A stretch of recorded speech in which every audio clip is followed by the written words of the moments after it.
Yu-Gi-Oh's got a ton of famous dragons, spellcasters, and fiends, but its fish haven't been shown the same love. Sure, we finally got shark monsters with Yu-Gi-Oh! Zexal, but before that, what did the fish have? Mako Tsunami? White Aura Dolphin? Actually, that card's pretty good, which is why it won't come up again because this list is writing down the 10 lowest performers in the relatively small school of Yu-Gi-Oh! Fish cards. And at number 10, we have Guoglim, Spear of the Ghoti, a level 8 fish synchro monster with 2700 attack and 0 defense. Its release is a secret rare along the rest of the first wave of Ghoti cards in 2022 as part of Darkwing Blast. So, how bad is this fish? 2700 attack is totally acceptable, so the problem's got to be in the effect, and it is, even if on paper Guoglim sounds pretty good. Here's what it can do. In the damage step, Guoglim can banish any monster it battles once per turn. Then it has a bizarre floating effect where it can banish itself during your opponent's standby phase to summon its materials from the graveyard, banishing them when they leave the field. The intended use for Guoglim is probably for you to summon it during your turn and attack with its removal. Then during your opponent's turn, you can stock your field with materials, only needing one more tuner for the big Ghoti of the Deep Beyond play. Non-targeting, non-destruction removal is usually going to be great. And at a glance, it seems like there's nothing wrong with Guoglim's Spear of the Ghoti. But the Ghoti are an interesting archetype. Their combos are indirect and explosive in a way that complements their design as intriguing yet unknowable cosmic fish.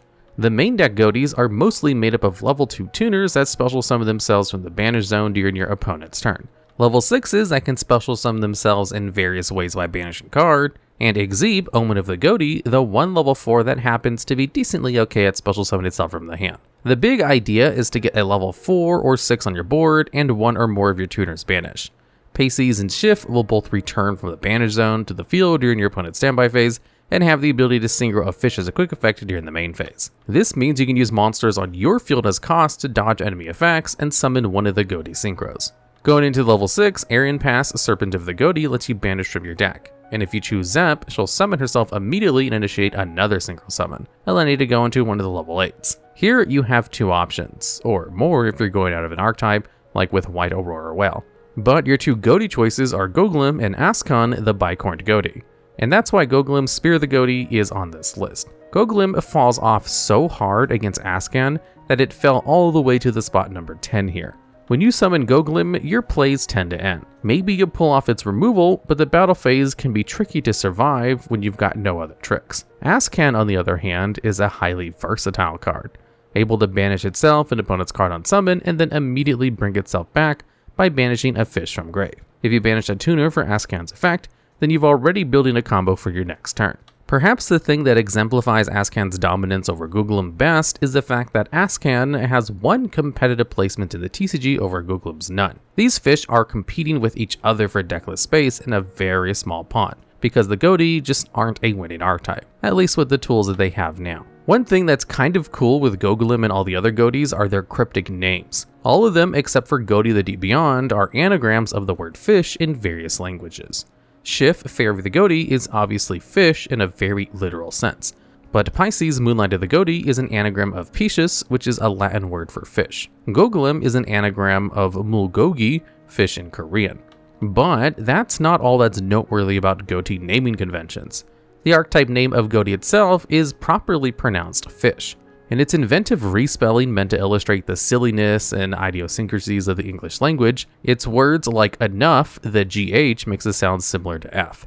The O in Ghoti is pronounced the same as the O in woman. Finally, the TI, tail of Ghoti, is read the same way as the TI in words like education and consternation. All of these words and puzzles reinforce the mysterious nature of the Ghoti. Now, if only they can make these strange fish a winning deck.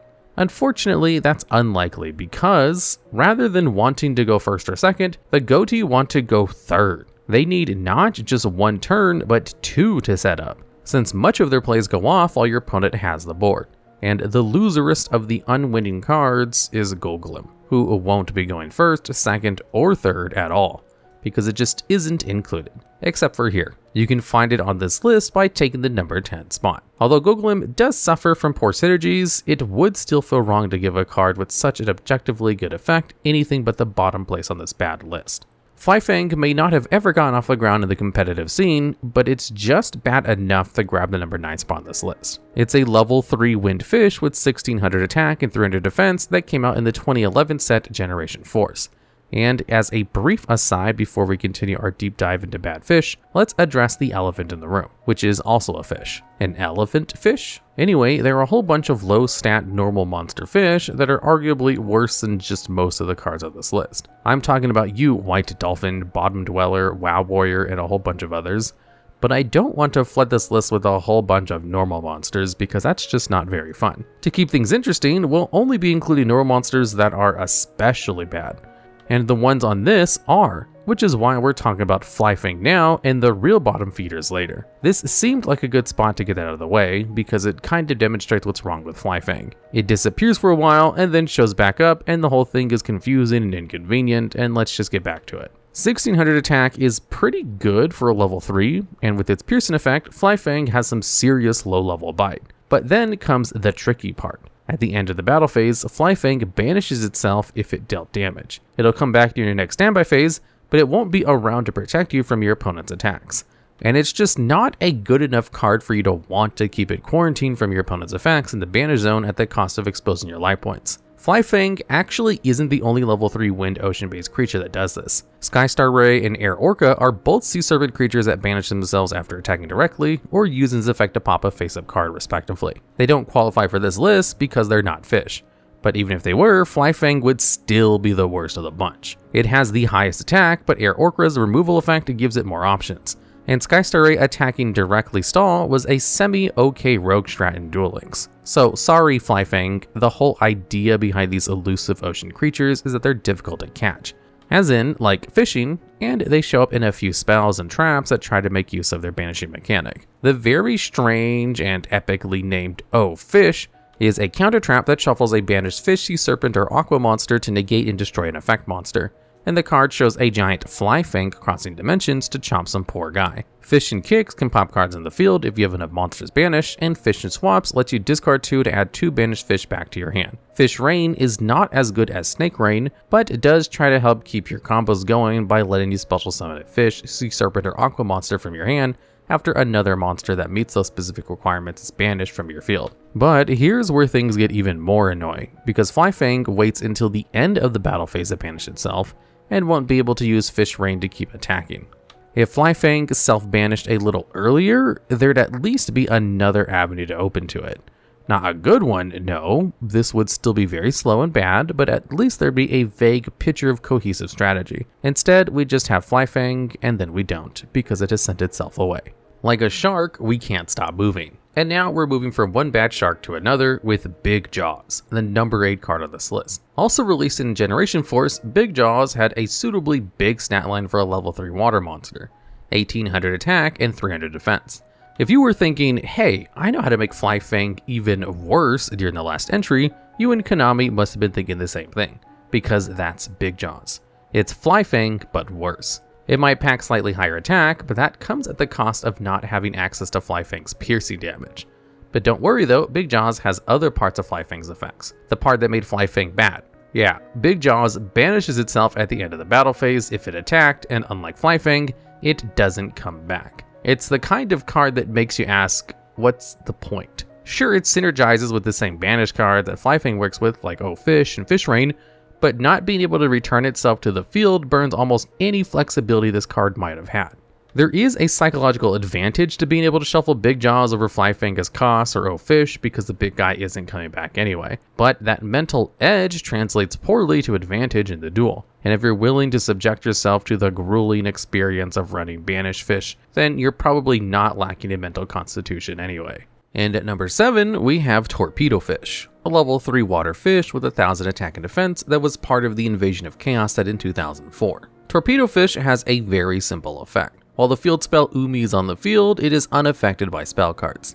Being spell immune is generally pretty cool, since spells can be some of the most powerful and disruptive cards in the game. Unfortunately for Torpedo Fish, being immune to all spell cards is way worse than being immune to only your opponent's spells. It's difficult for Torpedo Fish to make waves with this immunity when many of the go-to ways of powering this creature up to dangerous strength actually require spells, or would if they worked on Torpedo Fish. You can't give it extra attack with Ryoku, or even see play in Duel Links by equipping it with Power of the Guardians.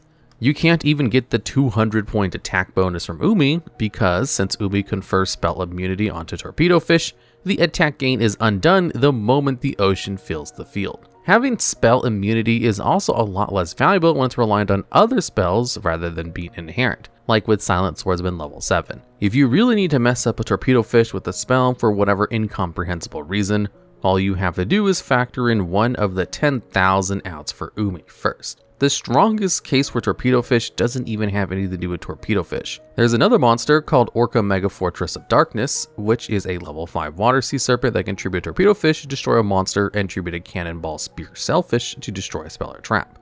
This super whale released an Invasion of Chaos alongside its ammunition monsters and has enjoyed the same amount of competitive relevance. None. What is noteworthy about the not dark attribute Orca Mecha Fortress of Darkness, and I guess Torpedo Fish by extension, is the line of the other Whale Fortress cards that would continue to release over the years, including Fortress Whale, Citadel Whale, and Mega Fortress Whale. But we don't need to talk about them now, because they're definitely going to come up later. Battling its way up to number 6 on this list, and no higher, is Gladiator Beast Torax, a level 3 water monster with 1400 attack and 400 defense. Debuting in the 2000 set Gladiator's Assault, Torax was never one of the battle phase focus archetype's heavy hitters. The general mechanic of the Gladiator Beast archetype is that, at the end of the battle phase, they have the option to tag into a new beast by shuffling themselves back into the deck. The card they special summon from the deck will gain access to its effects because it was special summoned by another Gladiator Beast monster, or this is usually how things work.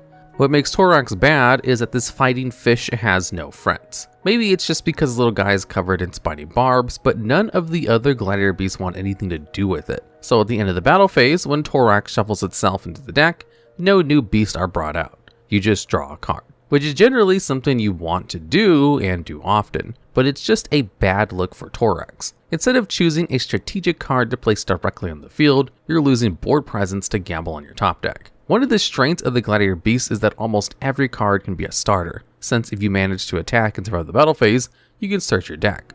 Torax can't do this on multiple levels. Not only can it only draw one instead of rattling another Gladiator, but it also can't shuffle itself at all unless it was brought in by the effect of another Gladiator Beast. This card is bad. It's winning no bouts in the arena. Not even against Gladiator Beast Andal, who's just a normal monster. And definitely not against Gladiator Beast Mermelio, who is also a level 3 water fish. Not only does Mermelio have the automatic shuffling tag ability that Torax lacks, but Mermelio can also destroy an opponent's monster on its special summon. I guess it makes sense that in addition to being one of the worst fish ever, Torax is also the worst fish of the Gladiator Beasts. But it really stings that its only fish-beast competition is one of the most versatile gladiators of the archetype overall. Chomping into the sweet number 5 spot is Man-Eating Black Shark, the level 5 water fish fusion with 2100 attack, 1300 defense, and no effect. Despite releasing in the OCG in 1999, Man-Eating Black Shark would not see a TCG release until 15 years later at the tail end of 2014 with Astral Pack 6. For a long time, being an effectless fusion was a grim sentence. Why would anyone pay the high cost of fusion to bring out a beatstick that loses to everything from Trihorn Dragon to Trap Hole?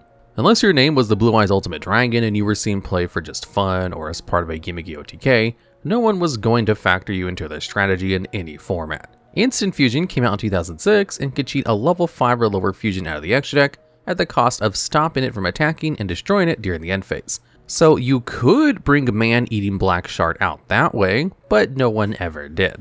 That's because the card hadn't been released in the TCG, but even if it had, there were already way better targets, like Thousand Eyes Restrict, which was so good it got super banned. Or El Shaddai Window, who was released in the TCG a few months before Man-Eating Black Shark. In early 2020, Instant Fusion would go from 3 copies to a hard limit of 1, where it would remain sets. But good news for Man-Eating Black Shark, we got an Instant Fusion retrain in 2021. You can activate Ready Fusion by paying 1,000 life points to fusion summon a level 6 or lower non-effect fusion monster from the extra deck without material cost.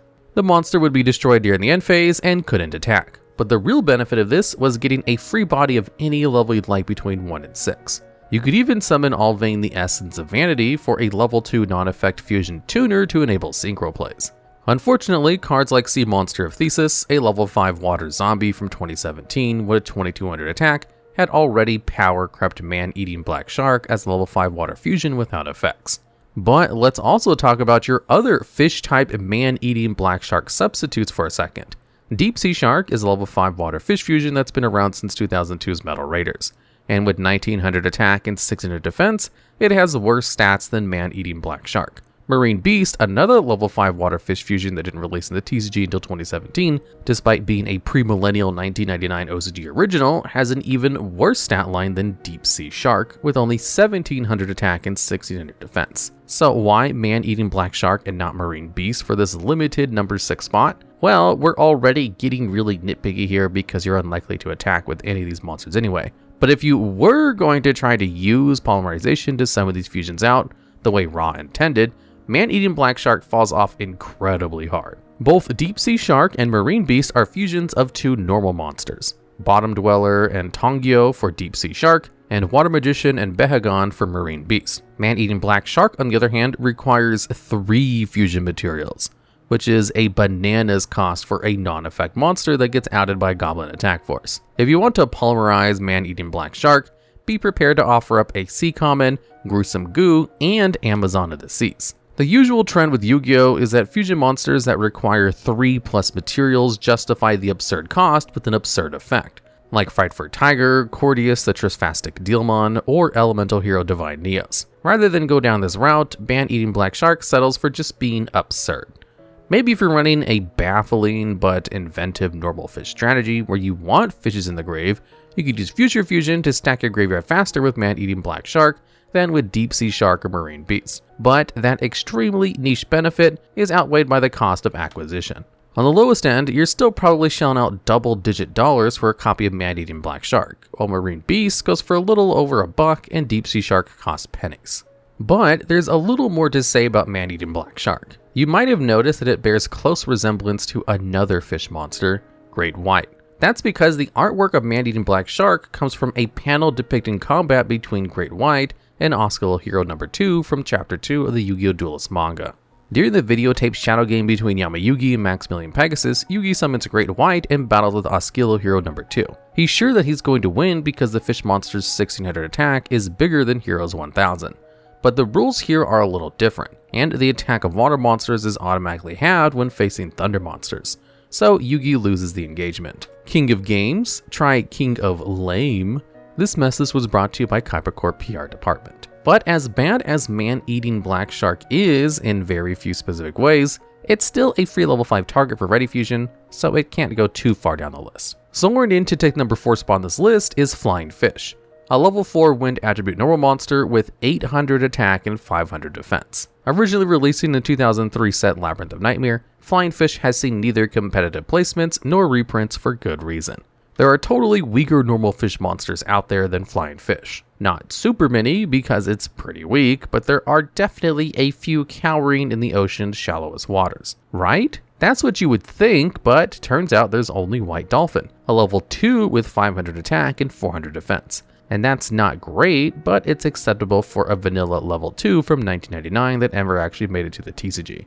What's unacceptably bad is Flying Fish, who in the TCG absence of White Dolphin is not only the weakest normal fish, but also outclassed by Root Water. Repeat, outclassed by Root Water. The situation is bleak. And to make Flying Fish even more mind-numbingly bad, it's level 4. Its competition for normal fishes level 4s include 7-colored fish and Space Mambo. What little notoriety Flying Fish gets for being the first non-water fish monster is worth very little in the face of how bad it is. Sometimes the concept of levels is a little fluid in Yu-Gi-Oh! A level 4 can be game-breakingly good, and some level 7s can run circles around level 12 super boss monsters. But 800 attack for level 4 normal is frustrating levels of bad, even for 2003 standards. Let's look at some other level 4s that release in the same set as Flying Fish.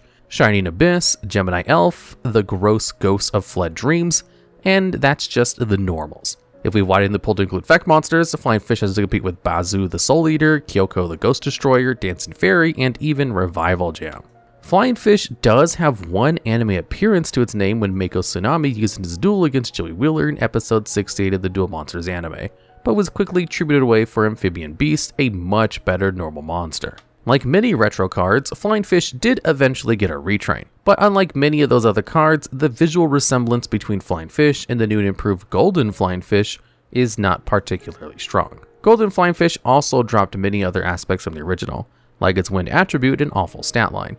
Instead, Golden Flying Fish is a light fish, the only one, and has 1700 attack and 1000 defense, and a passably useful effect. Oh, how far the original Flying Fish has fallen. Keep your eye on the number 3 spot on this list because it surely got several on you. Meet Thousand Eyes Jellyfish. This amorphous mass of ocular tissue comes from the 2000 set Tactical Evolution, and has never seen a reprint. It's a level 5 water monster with 300 attack and 2100 defense, and an effect that's fairly unique amongst the game of Yu-Gi-Oh! While Thousand Eyes Jellyfish is on the field, your opponent must play with their hand revealed. This bizarre sort of floodgate can hard counter specific cards by preventing your opponent from activating effects that require you to reveal cards as a cost, like Blackluster Soldier, Legendary Swordsman, Blue Eyes Alternative Dragon, and Crimson Nova, the Dark Cubic Lord, plus the entire Danger archetype. Many of the cards that reveal hands balance things by affecting both players, like Ceremonial Bell and Respect Play. But there's been a pretty easy way to keep your opponent's hand revealed back since Feral Servant set in 2002, the Eye of Truth. This continuous trap forces your opponent to play with their hand revealed. As compensation, during their standby phase, they can gain 1000 life points if they hold a spell card. Like the Eye of Truth, Thousand Eyes Jellyfish has never seen real competitive experimentation. That's because, even though foreknowledge of the cards your opponent holds can help you play better, the effect won't generate advantage on its own. The most likely outcome is just that you'll know the outcome of a duel sooner without being able to change anything, except that maybe you could have if you devoted more resources to actually winning instead of snooping at your opponent's hand. Anyway, if Thousand Eyes Jellyfish were an easy 1 tribute normal, it probably would have seen competitive play, but it isn't and it didn't. If you want to commit Thousand Eyes Jellyfish to the field, you have to tribute Ocean's Keeper, a level 3 water fish with 1500 attack that can deal piercing damage and floats into a copy of Thousand Eyes Jellyfish or Cranium Fish in your hand when it's destroyed by battle.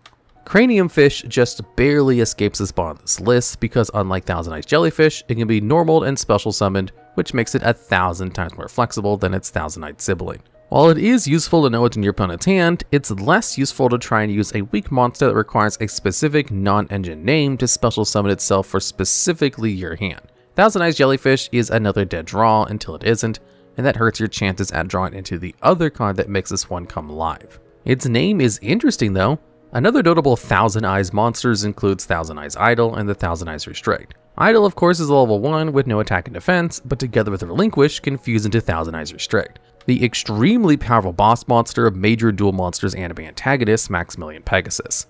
One of Pegasus's main advantages over challengers was that by channeling shadow magic through its Millennium Eye, he could see into an opponent's hand and mine. This seemingly random fish calls back to Pegasus by conferring some of Millennium Eye's mystical powers. Unfortunately, just like the mana of the Millennium Eye wasn't enough to overcome the power of friendship, a Thousand Eyes Jellyfish's effect isn't going to be enough to make it good. Splashing down to number 2 is Misairuzame, a level 5 water normal monster with 1400 attack and 1600 defense. Releasing in the TCG first set to Legend of the Blue Eyes White Dragon, Misairuzame was immediately power corrupted by the other day 1 level 5s like Curse of Dragon, Spike Seadra, and even Succubus Knight. There's not really a lot to say about why a level 5 normal monster with 1400 attack is bad, but it would feel strange to just move on from this card without saying something. So what we're going to do is name every single normal fish monster that's better than Misairuzame, while requiring the same amount of tributes or less. Ready? Go! Bottom Dweller, Terra King Salmon, Amphibian Beast, Crazy Fish, Space Bombo, Rainbow Marine Mermaid, 7-colored fish, and Great White. That's almost enough for a whole other top 10 normal fish that are better than Misairuzame video. We could even throw Tongyo in at number 10 to round off the list and justify by saying the extra 50 attack Misairuzame offers doesn't justify the extra tribute, which is just true. Another kind of interesting thing about Misairuzame is its name, which is just a mashup of the words missile and the Japanese word for shark, which is same. See the torpedo thing strapped to the bottom of the shark? There it is. Missile Shark. Misairuzame is the true progenitor of the Fortress Whale line. Speaking of, deploying into the number 1 spot on this list is Fortress Whale, a level 7 ritual monster with 2350 attack and 2150 defense. This card actually never saw wide release in the TCG until the 2019 Speed Duel set Scars of Battle, despite first being printed as a super rare in Tournament Pack 7 back in 2005. For a long time, Fortress Whale was one of the rarest and most valuable cards in the entire TCG, and will still cost you triple digits today, with prices fetching well above $300 for a decent condition copy of the Tournament Pack 7 printing. These high numbers have nothing to do with competitive viability, however, because that's just not Fortress Whale's thing. Even if it was easily accessible, it has no effect, which means you'll be paying the Ritual Monster premium of first getting both Fortress Whale and Fortress Whale's Oath in hand before paying a total 7 levels of tributes as cost. Its fellow level 7 Ritual non-effect monsters Chakra and Garma Sword outperform its attack, and even though it's definitely better than Super War Lion and Skull Guardian, at least Skull Guardian's retrain sees some play. But that's not entirely fair. Citadel Whale was good in Duel Links, even if it had trouble finding its sea legs elsewhere. Still, despite the high dollar and card cost of acquiring and using Fortress Whale, it's an iconic card. Maybe Orca Mega Fortress of Darkness and Misairuzame predated as the original mechanized big fish, but Fortress Whale is the most iconic. The continuous spell Sea Stealth 2 combines the trend of putting popular monsters on Sea Stealth cards, with the original Sea Stealth attack depicting the Legendary Fisherman and Panther Warrior, and Sea Stealth 2 showing Fortress Whale. To strengthen the connection even more, Sea Stealth attack can be set directly from the deck by the effect of Citadel Whale. Most of Fortress Whale iconic status comes from a high-profile anime appearance during Mako Tsunami's duel against Joey Wheeler in episode 69 of the Duel Monsters anime. Although the match soon ended with Wheeler victorious, the legacy of Fortress Whale would live on as per the rules of Battle City. Losers are forced to yield their rarest card to the winner, or in Mako's case, cards, as he and Joey were playing a double or nothing match. Interestingly, Joey had come off a match wagering 2 locator cards with Weevil Underwood and only took Weevil's Insect Queen. Still, Mako was surprisingly open to giving Joey both Fortress Whale and his Legendary Fisherman, a card that was potentially a gift from his long-lost father. Joey would never play Fortress Whale, of course, because although he did win the Ritual Monster from Mako, he never acquired a copy of the spell that brings it out, Fortress Whale's Oath. Kind of a rough shake for Mako, honestly, but that might be okay because Fortress Whale is the number 1 pick for worst fish. Maybe Mako will pick up some of the retrains to soup up his denizens of the deep and actually start winning some matches. Alright, and that's the list. But if I missed your favorite, or if you have more ideas for future videos just like this one, please let us know down in the comments below.